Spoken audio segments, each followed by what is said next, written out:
Our English department congratulates you on Independence Day. Kazakhstan gained independence in 1991 on December 16th.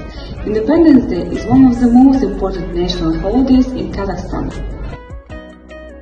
On this Independence Day, we remember the years past.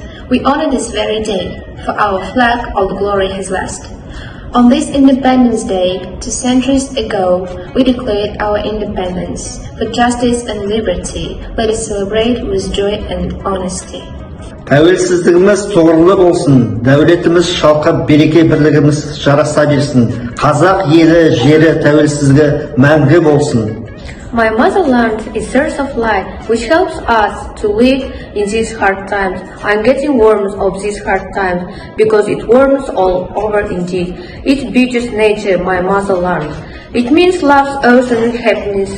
My Kazakhstan is my native land.